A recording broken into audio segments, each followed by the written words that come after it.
Police के द्वारा 2 गोली चलाई गई, जो एक इनको लगी है और इनके द्वारा एक गोली चलाई गई। उसका क्या सामान है वो जगह पर छुपा के रखे हुए हैं, उसी की बरामदगी के लिए पुलिस यहाँ आई थी और बरामदगी क्रम में इनके द्वारा हथियार से फायरिंग किया गया। पुलिस के द्वारा इनको रोकने के लिए और आत्मरक्षा में कंट्रोल रूप से फायरिंग करते हुए गोली चलाई गई, जो इनके पैर में लगी। बड़ी खबर आपको दे रहे हैं बिहार की राजधानी पटना से। देखिए, लगातार बिहार में जिस तरह से आपराधिक घटनाएं घट रही थी, लगातार जिस तरह से आपराधिक घटनाओं को अंजाम दे रहे थे, उसके बाद बिहार पुलिस के ऊपर सवालिया निशान खड़े हो रहे थे। पटना पुलिस के ऊपर कई तरह के सवाल खड़े हो रहे थे और कहा जा रहा था कि क्या पटना में, बिहार में पुलिस मूक दर्शक की भूमिका में रहेगी? क्या आखिर वजह है कि बिहार में अपराधियों का इतना बड़ा जो है बोलबाला शुरू हो गया है? अपराधी जहां चाह रहे थे वहां घटना को अंजाम दे रहे थे, दिन दहाड़े बड़ी घटना को अंजाम दे रहे थे और उसके बाद से देखिए पुलिस ने बड़ी कार्रवाई शुरू कर दी है। आपको बता दें कि आज सुबह सुबह ही पुलिस और अपराधियों के बीच जो है दोनों तरफ से गोली चली और लगातार ये गोली चलती रही। आपको बता दें कि लेकिन इस पूरे मामले में पुलिस को बड़ी कामयाबी मिली है। बड़ा इनकाउंटर जो है पुलिस ने किया और उसके बाद से ही इलाके में हड़कंप है, क्योंकि पुलिस ने पूरे इलाके में घेराबंदी कर दी है और कोशिश यही कि अपराधी कहीं से भी भागने में सफल नहीं हो, क्योंकि लगातार पुलिस के ऊपर जिस तरह से दबाव बन रहे थे और लगातार कहा जा रहा था कि आखिर बिहार में सुशासन की सरकार है। नीतीश कुमार के ऊपर सवाल खड़े हो रहे थे, विपक्ष भी लगातार हमलावर थे।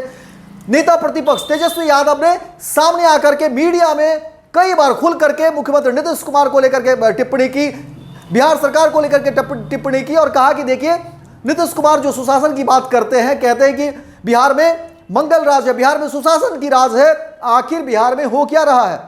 अपराधी किस तरह से घटना को अंजाम दे रहे हैं, चाहे वो खेमका मर्डर हो, खेमका हत्याकांड हो, बड़े व्यापारी थे। इसके अलावा आप देखिए पारस में जिस तरह से दिन दहाड़े आले सुबह ही गोली मार दी जाती है, तो अपराधी एक के बाद एक जो है वो बड़ी घटना को अंजाम दे रहे थे, बड़ी बड़े जगहों पर जो है घटना को अंजाम दे रहे थे। क्योंकि अगर आप खेमका मर्डर को देखेंगे तो वो बिल्कुल पनास जो होटल है ठीक उसके ठीक बगल में जो है ये बड़ी घटना को अंजाम दिया था। वहीं पारस हॉस्पिटल देखिए किस तरह से जो है कहा जा रहा है कि खचाखच लोगों की बड़ी आबादी है।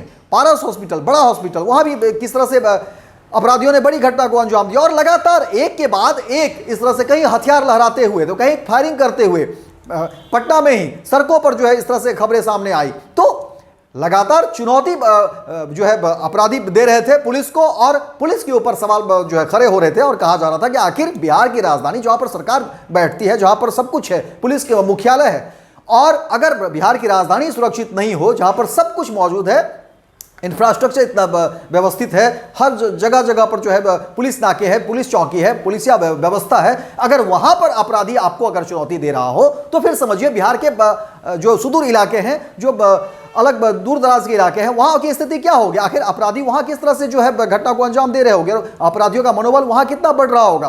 तो पुलिस को लेकर के चुनौती थी। लेकिन अब आपको बता दें कि आले सुबह जिस तरह से बड़ी घटना को अंजाम दिया और कहा जा रहा है कि ये जौनीपुर का इलाका है जहां पर पूरी की पूरी घेराबंदी पुलिस ने कर दी है और उस घेराबंदी में देखिए कहा जा रहा है कि पुलिस को बड़ी कामयाबी मिली। पुलिस ने जो है पुलिस की तरफ से भी फायरिंग हुई है और उसमें बड़ा इनकाउंटर जो है हुआ है और कहा जा रहा है कि इलाके में अभी भी दहशत है, सनसनी मची हुई है, क्योंकि पटना का ये जौनीपुर का इलाका है। जौनीपुर थाना क्षेत्र में जो पुलिस और अपराधियों के बीच जो है मुठभेड़ हुई है और इसमें कहा जा रहा है कि दोनों तरफ से गोली चली और पुलिस ने बड़ी कामयाबी की, इनकाउंटर हुआ और कहा जा रहा है इनकाउंटर के बाद जो है अपराधियों को हिरासत में लिया है। तो ये एक कामयाबी के तौर पर पुलिस देख रही है। हालांकि घेराबंदी जारी है, जांच जारी है, छानबीन अभी भी चल रही है और कोशिश यही कि अपराधियों का जो नेटवर्क है उसको ध्वस्त किया जाए, अपराधियों का जो सिंडिकेट है, जो अपराधियों का जो ग्रुप है उस पर हमला करने की कोशिश की जा रही है और कोशिश यही कि जो जड़ से अपराधियों को खत्म की जाए। पुलिस इसी कोशिश में लगी हुई है। देखना दिलचस्प होगा कि आने वाले समय में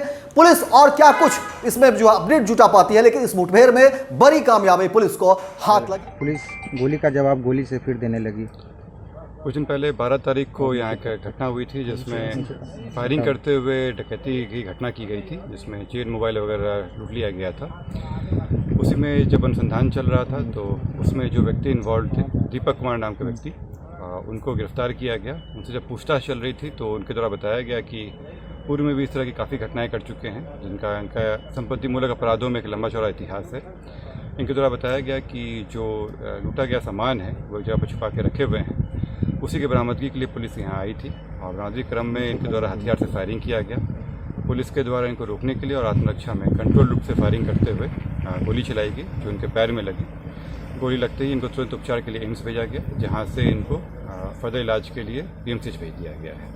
कितनी गोलियां चलाई गई सर पुलिस के द्वारा और अपराधी के पुलिस के द्वारा? द्वारा 2 गोली चलाई गई जो एक इनको लगी है और इनके द्वारा एक गोली चलाई गई है। सर क्या मामला था जिसमें ये वांछित थे? जिसमें मैंने बताया कि इनका लंबा चौड़ा संपत्ति मूलक अपराध को लेकर था और 12 तारीख को गोली चलाकर इन लोगों के द्वारा डकैती भी की गई थी, उसी संबंधित था और उसी में पुलिस इनको खोज कर रही थी। बिहार में सर अपराधियों के नकेल का सजा रहा, क्या कहेंगे? ये पुलिस की कोशिश ही रहती है कि अपराध को रोका जा सके और अपराध होने के बाद जो अपराधियों को है उनको उचित दंड दिया जा सके।